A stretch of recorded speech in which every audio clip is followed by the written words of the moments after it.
Hey, so I have a really nice scale here that I want to show you how to use. So you may have questions on how to use this, what to do. I'm going to show you everything. But before that, we get in a really nice cover that comes with this rubberized, throw it on the top. It's a really nice platform. We also get a Type-C USB charging port as well. So we're going to go ahead and turn this on, see a couple of the features.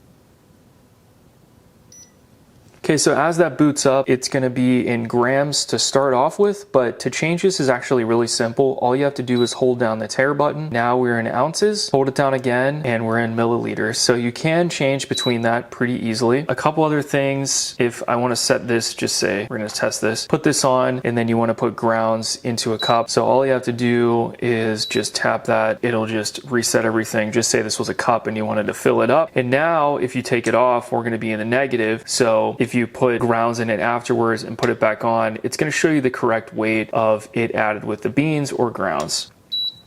So we're just going to tare that right now. We also have a timer on here. So if we press that power button one time, it is going to start the timer, and you press it again to pause it. I haven't figured out how to reset that. I don't think you can, other than just shutting it off. Since we did shut this off, I'm going to show you how to shut off that beeping sound if you actually don't want that. So whenever you power on, you have to hold down the tare button right now. When you see the HI, that is when that'll shut that off. That's the only time that you can do it. You can't do it any other time. So if you tap this 3 times, you do get a countdown mode.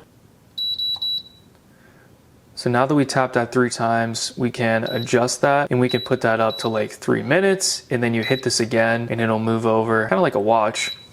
You can put that for 3:10, and then you hit it again, and that's going to be reset. So now we can run a timer for 3 minutes and 10 seconds. So that we know. You can adjust that to anything you want. Ultimately, this is a really versatile scale. It's really nice, and it kind of just fits into the palm of your hand very nicely. I really do love this scale. Comes in a bunch of different colors. Go and check it out for yourself. Highly recommend this. Thanks for watching, and I'll see you in the next video.